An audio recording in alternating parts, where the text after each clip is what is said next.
I guess you could summon spirits if you want to. How about no?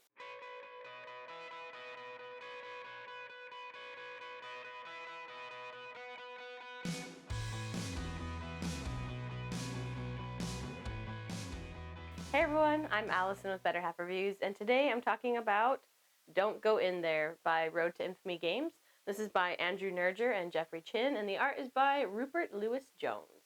Let's talk about it. So first up, to set up the game, you're going to need to take everything out of the box because you need the box for the game.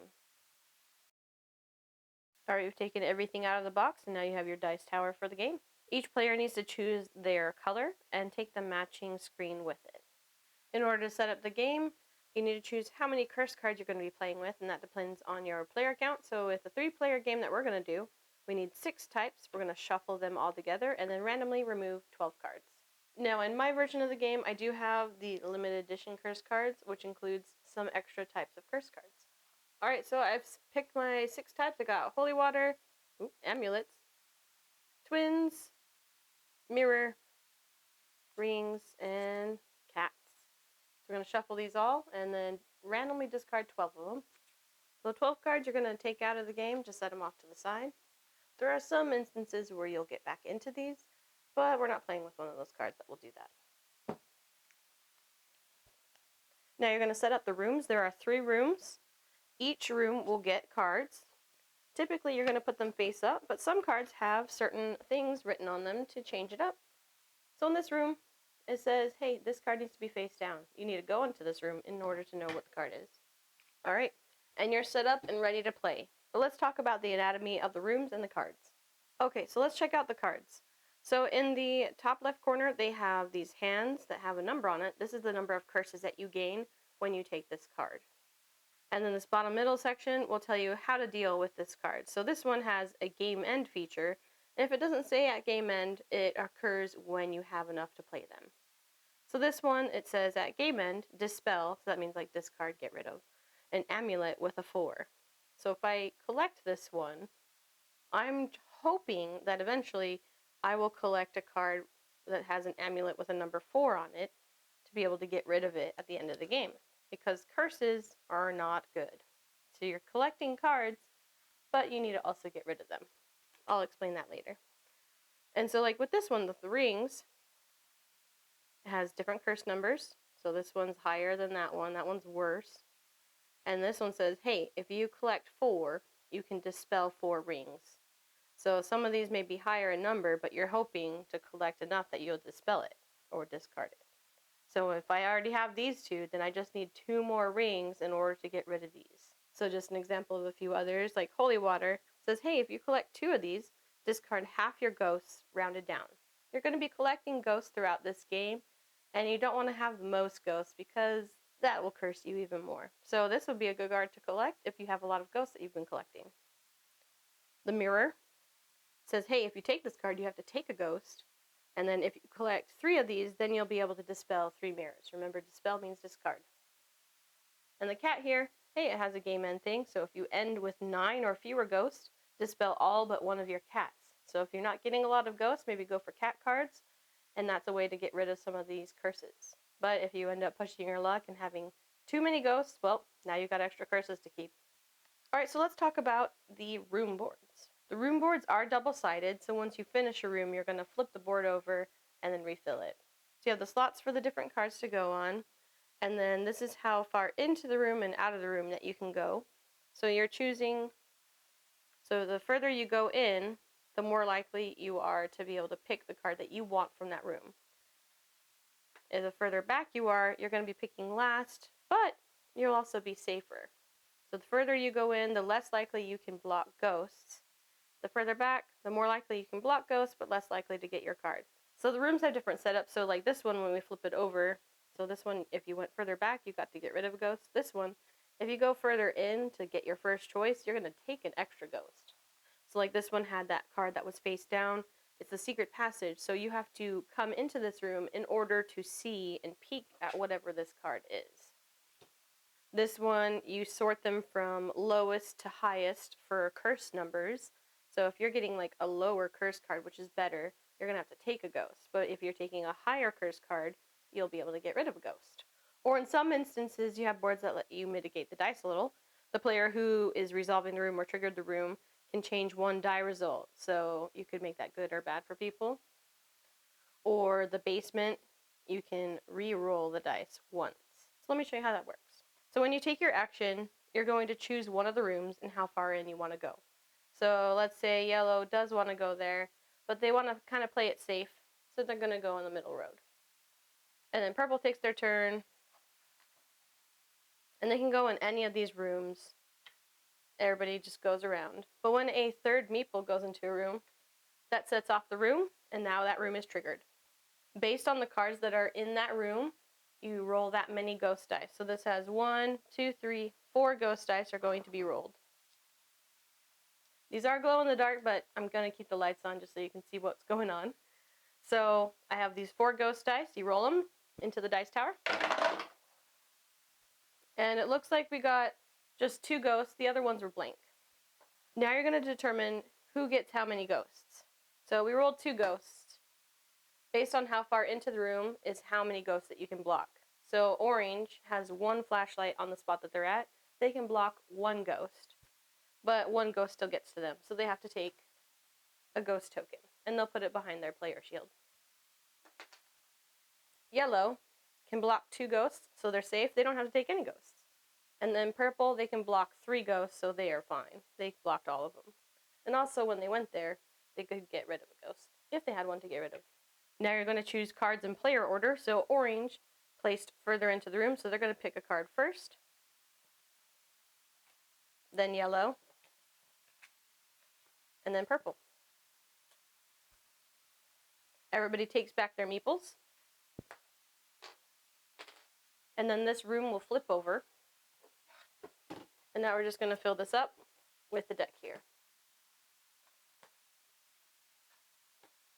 And whoever set off the room, if you have a hard time remembering, which I already forgot who set it off, purple did. If purple set off the room, you can use this token to save your space. So that's like, okay, purple went last, so now it's orange's turn to go first. If you do have the instance where maybe you have multiple meeples in a room, that just means that you'll be able to select multiple cards. So if it was like this and I was the purple player, I would get to choose first, and then the yellow player would choose, and then I would choose last. So it is possible to get multiple cards from the same room. Play like that continues until you run out of the deck where you can't fill up the rooms. And then you're going to deal with your curses. So if you have any curses that have the at game end triggers, do those and then count up your points. And then also, if you are the player who has the most ghosts, every 2 of your ghosts counts as 1 curse. So you're going to add additional curses only if you have the most ghosts. That's why you have the player shield, because you don't want people to know how many you have. And whoever has the lowest amount of curses is the winner of the game. Just for example's sake, let's say we've already rolled the dice, gain our ghosts, and purple is going to go first. And they've got these cards already. And now I get to pick first. So I want to pick this twin because the rule with the twins says you can dispel it if you have the 2 identical twins. So here I've got the first twin, now I've got the second twin. So immediately, so it doesn't say at game end, I would do this right now as soon as I fulfill what it says. I can dispel the identical twins. So these curses, I'm discarding them, so I will no longer have 4 curse points. So whenever I dispel it, I just flip it over and then leave it off to the side in my player area.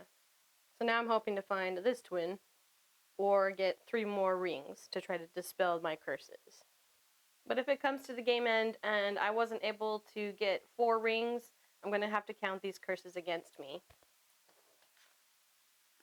Same with, oh, I didn't get this twin, and then, well, I didn't get enough mirrors. I need 3 mirrors in order to get rid of them. So I count up my curses, 3, 4, 5. I've got 10 curses. So that would be 10 points against me. And then you count up your ghosts. Let's say I ended up having the most ghosts. If you have the most ghosts, every 2 ghosts that you have counts as an extra curse point. So this would be 1 point, 2 points, 3 points, 4, 5 extra curse points would be added to mine. So I would have 15 curse points. So I'd have to hope that other people have more curse points, otherwise I'd lose. Okay, so Pros and cons to this game. Well, theme-wise, I think it's amazing. Another pro to it, I love the ingenuity of making the game box the dice tower. It's like, this is your game box. Take out the components, and then you've got a dice tower. Because, like, see how it's, like, tiered and everything? That was loud. Yes, it could be called gimmicky, but it's a fun gimmick. It's pretty satisfying. So yeah, there are some gimmicks, but it's fun. So I love the theme to the game. I feel like it works very well, and I love having the dice tower as your game box and glowing dice. It just makes it fun. And this game is just full of little details where, like, they didn't have to do it, but they chose to. So, like, all these ghosts, there's, like, I don't know, like 50, 60, whatever ghosts. They're all unique. Every single one of them. Like, all the twos are different. All the ones are different. Like, they really didn't have to go all out and make them different, but they did. And I appreciate that because I like little details like that. I really enjoyed how they did the push your luck aspect in this game with, okay, I really want to get these certain cards, but I don't want to go too far into the room because I'm going to have too many ghosts. And so it's like weighing those decisions and like, okay, well, how haunted is this room? Like, oh, there's only 4 ghosts in it. Okay, maybe I can go further into the room. Where it's like, oh shoot, this room has 6. I think I'm going to play it safe and then hope I get the good card. So I like that aspect to it because it kind of keeps you like, and then you roll the dice and then you find out how well you did or not. And I also thought it was clever making these all curses and that you're trying to collect them in a way to actually get rid of them. So whenever I'm teaching this game to people, I'm like, it's like an anti-set collection game. And they're like, what? And then I explain it. And they're like, oh, okay. So I like that it's like you're collecting it to try to get rid of it. So like you have to go through this haunted house, but you're hoping that you can try to cancel out everything that you're gaining. There's just so many different types in here that it's fun to find different combinations of sets to play with. So like each game can feel a little bit different where it's like, oh, some of these cards are like you're going to be taking ghosts if you take these cards, or some of them are like, oh, you can get rid of these curses. So, you know, you can have some games that are ghost heavy, or you're stuck with these curses, so you're just hoping that you have less, or they can get rid of ghosts. So yeah, it's just been fun. Every time I teach this to people, like, they always have a blast, and they always want to play it again. And to be silly, sometimes if I'm feeling up to it, whenever we're going to be rolling the dice, like, I'll charge them up with my phone. I just use my light, or if I have my UV light or whatever, and I turn off the lights, and then we roll the dice, and they're all glowy. It's just for fun. Okay, so I talked a lot of positives. Do I have any negatives to this? A little bit. So I don't know if they've changed it since I've backed this game on Kickstarter, but my cons are the room boards.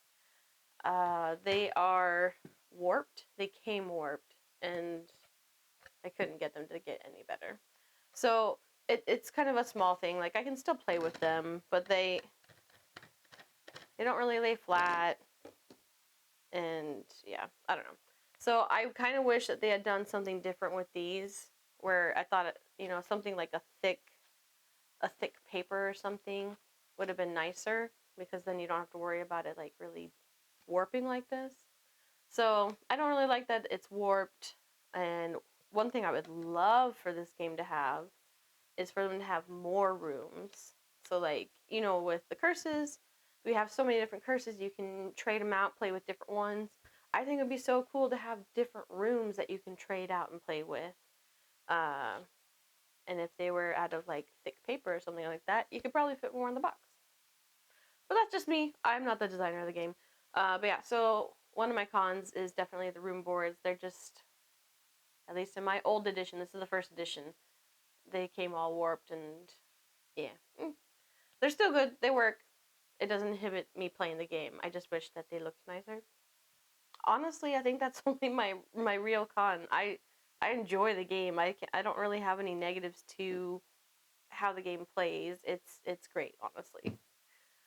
Going back to maybe another pro, everybody has these little shields to hide your ghosts and everything, and I like that they put the helpful hints on there. It's like, oh, okay, if you have the most ghosts at the end of the game, for every 2 ghosts you have, it's 1 curse.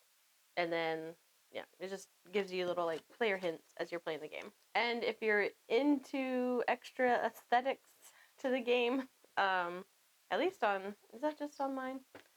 The reference card for the expansion cards that they had has a Ouija board on it.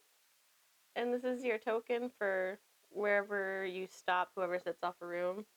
So I guess you could summon spirits if you want to. How about no? But yeah, overall, I think this game is fantastic. It's a great game to play during the spooky season.